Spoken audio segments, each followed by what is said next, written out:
नमस्कार. IPLच्या रणसंग्राम कार्यक्रमात मी रफिक तुमचं पुन्हा एकदा स्वागत करतो. निलेश, आजचा जो सामना होतोय ह्या पूर्ण सीझनचा एका ब्रेक नंतरचा हा दुसरा सामना आहे जो आपल्याला अबुधाबी स्टेडियम मध्ये खेळवला जाणार आहे. कोलकाता नाईट रायडर्स विरुद्ध रॉयल चॅलेंजर्स बँगलोर असा हा आजचा सामना होतोय. आपण यापूर्वीच कालही सांगितलं होतं की ह्या दोन्ही संघांबद्दल जर बोलायचं झालं तर आरसीबी ह्या सीझन मध्ये कुठेतरी खूप चांगला परफॉर्मन्स करताना दिसतंय. पॉईंट टेबलवर तिसऱ्या स्थानी आहे.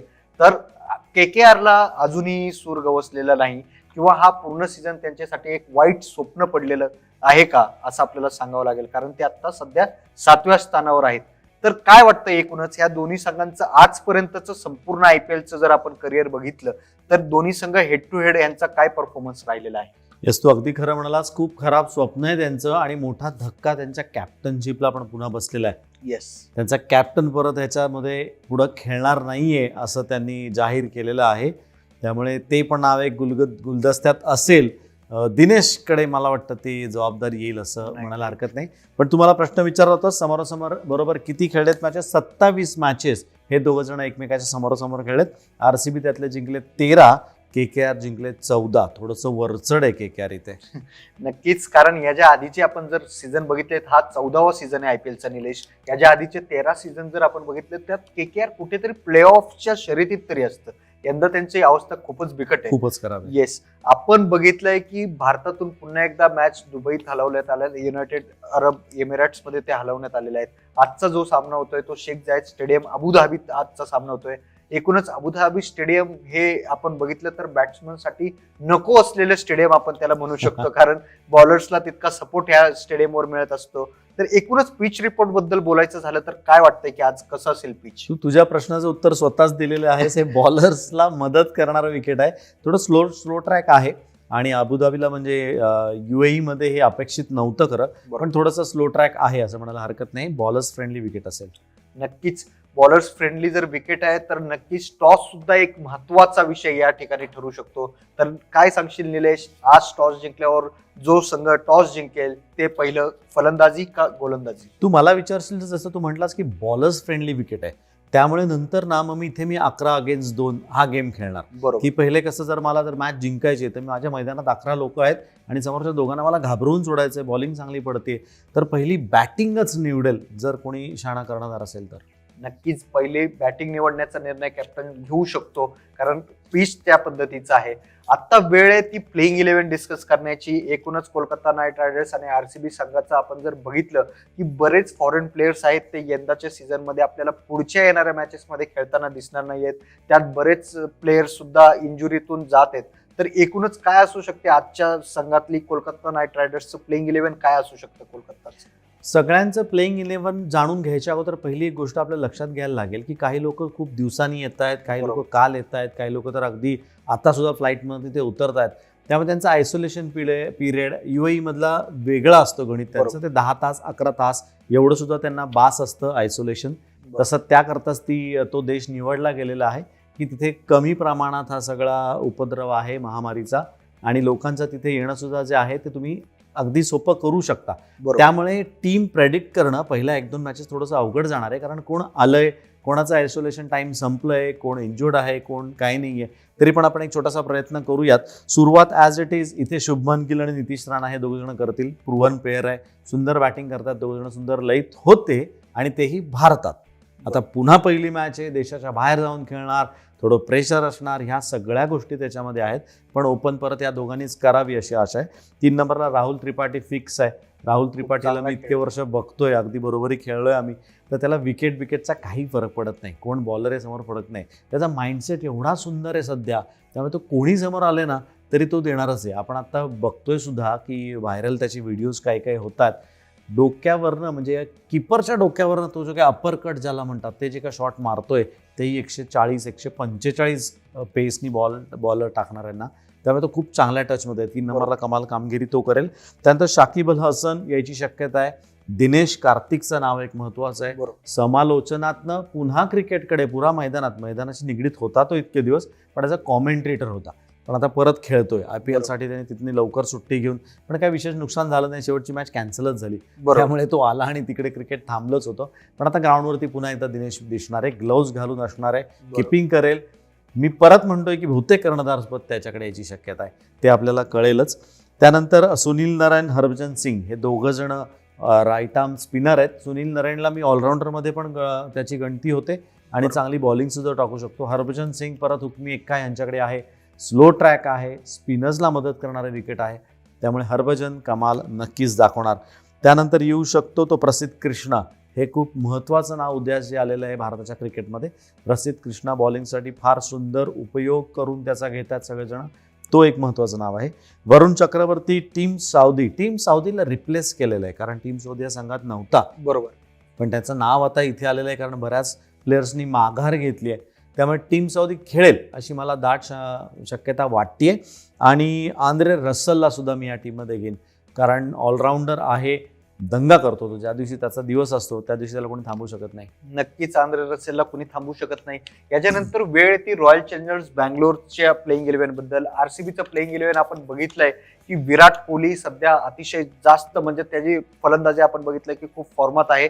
त्याचा संघ सुद्धा खूप चांगली कामगिरी करताना आपल्याला दिसतोय. नक्कीच थोडासा इम्पॅक्ट फक्त त्यांच्यावर होऊ शकतो की फॉरेन प्लेयर्स कोणी खेळतंय किंवा कोणी आयसोलेशन मध्ये आहे, तर त्याच्याबद्दल आपल्याला आता सांगता येणार नाही. पण आपण जर एकूणच बघितलं की सध्या पॉईंट टेबलवर 3ऱ्या स्थानी असल्यामुळे कुठेतरी त्यांच्याकडून अपेक्षा नक्कीच वाढलेल्या आहेत. तर काय वाटतं एकूणच रॉयल चॅलेंजर्स बँगलोरसाठी, आरसीबीसाठी आजचं प्लेइंग 11 विराट कोहली काय घेऊन मैदानात उतरेल? अगदी खरं आहे. आरसीबीसाठी थोडंसं मला दुःख होतंय कारण एक चांगल्या लयमध्ये हा संघ होता. 3 नंबरवरती तू म्हणालास पॉईंट टेबलला आहे, पण ती लय आता बिघडली कारण ती कंटिन्युटी नाही, कन्सिस्टन्सी नव्हती या गेममध्ये. आता परत तो त्या फॉर्ममध्ये प्लेयर्सला येणं, त्यातले किती प्लेयर्स फॉरेन प्लेयर्स तुमच्याबरोबर असणार आहेत, किती असणार आहेत पेक्षा किती खेळणार आहेत याला पण महत्त्व द्यायला पाहिजे. तर ते थोडंसं गणित कुठंतरी विराटला दुखवू शकतं असं मला वाटतंय.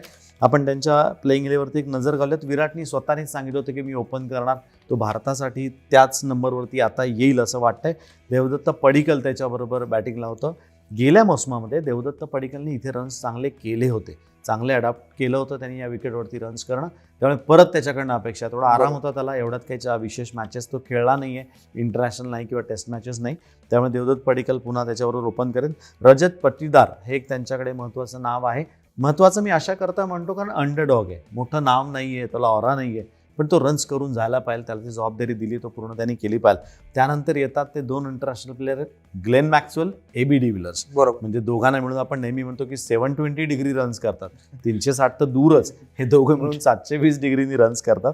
तर हे दोघं जण परत खेळले, जर क्लिक झाले तर आरसीबी यावेळेस प्लेऑफ्स पुन्हा खेळू शकते.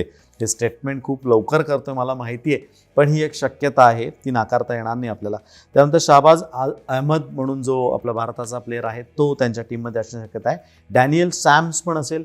हर्षल पटेल मध्ये तो पहिले कोविडमुळे खेळला नव्हता, आला, त्याने विकेट्स घेतल्या, परत आता टीमचा तो भाग आहे, आता बघूयात तो काय करू शकतोय. मोहम्मद सिराज, त्यानंतर 140 यॉर्कर टाकणारा बॉलर यांच्याकडे आहे. बॉलिंग साईड तेवढीच स्ट्रॉंग आहे, तेवढीच चांगली आहे. कायल जेमन्सन आणि युझी चहल ही अजून 2 नावं बॉलिंगमध्ये ऍड करूयात. नक्कीच आपण बघितलंय की प्लेइंग 11 आरसीबीचं काय ठरू शकतं. आता वेळ ती आपले स्टार प्लेयर डिस्कस करण्याची. दोन्ही संघांचे जर आपण खेळाडू पाहिले तर दोन्ही संघांकडे एक मोठी नावं नक्कीच आहेत.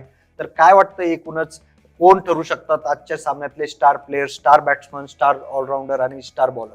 पहिलं आरसीबी वरती नजर टाकूयात. आरसीबीकडे बॅट्समनमध्ये नाव मी 2 घेईल, एक तर विराट स्वतः कर्णधार आणि मॅक्सवेल. मी एबीचं नाव आज घेत नाहीये कारण एबी हे दोघं खेळले तर एबीला खेळायची गरज पडणार नाही. बरोबर, जर हे दोघं नाही खेळले तर मग आपल्याला एबीचं नाव घ्यावं लागेल आणि ते का नाव म्हणजे तुम्ही कायमस्वरूपी लिहूनच ठेवा, बेस्ट बॅट्समनमध्ये त्याचं नाव येणारच आहे. बरोबर. त्यानंतर बॉलिंगमध्ये म्हणशील तर चहल आणि सिराज ही 2 नावं मी प्रामुख्याने घेईन कारण दोघांनाही सूर सापडेल असं वाटतंय. युझी चहल थोडासा नाराज आहे कारण त्याचं नाव T20मध्ये परत वर्ल्ड कपमध्ये थोडं होतं नव्हतं, असणारे नाही आहे, बरीच चर्चा त्या नावाविषयी झाली, त्यामुळे त्याला परत he has to prove that point की येस माझ्याकडे अजून क्रिकेट बाकी आहे. बरोबर, तर तो असू शकेल. सिराज उत्तम गोलंदाजी आहे, उत्तम लयीत आहे, तो असू शकेल.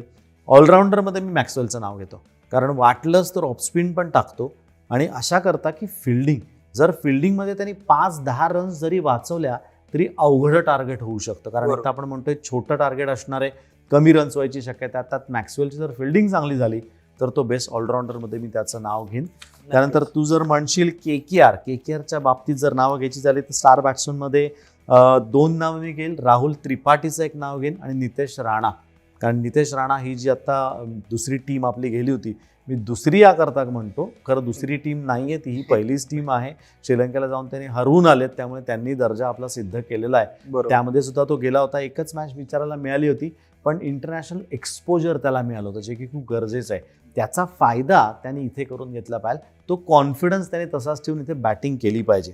बॉलिंगमध्ये म्हणशील तर प्रसिद्ध कृष्णा माझ्यासमोर एकच नाव दिसतंय. सेन्सिबल गोलंदाजी करतोय, खूप मॅचमध्ये असतो, जबाबदारीने बॉलिंग करतो. ऑलराऊंडरमध्ये शाकिब अल हसनचं नाव मी पुन्हा घेईल.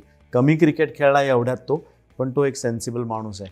नक्कीच. आपण बघितलंय की दोन्ही संघांचे प्लेइंग 11 आपण पाहिले. स्टार प्लेयर्स कोण होऊ शकतं हे आपण पाहिलेलं आहे. आपल्याला माहिती आहे की हे जे पिच आहे शेख जायद स्टेडियम अबुधाबी, हे नक्कीच बॉलर फ्रेंडली आहे असं आपण बोललोय. तर काय वाटतंय निलेश, एकूणच प्रेडिक्टेड स्कोर काय असू शकतो? आज स्कोर बोर्डवर आपल्याला काय स्कोर बघायला मिळू शकतो? आज साधारण 140-145च्या वरती काय टोटल जाईल असं वाटत नाही. खरं देव करो आणि माझी भविष्यवाणी चूक ठरव, कारण जास्त रन झालेले T20मध्ये बघायला सगळ्यांना आवडतात.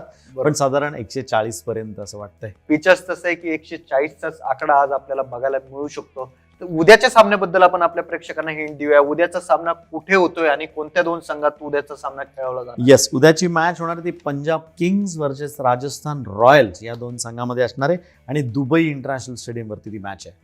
येस, पुन्हा एकदा दुबईच्या स्टेडियमवर मॅच होते, पंजाब किंग्स विरुद्ध राजस्थान रॉयल्स. या सामन्याबद्दलही आपण उद्या बोलणारच आहोत. तोपर्यंत तुम्ही सर्व ताज्या बातम्या पहा फक्त सकाळवर.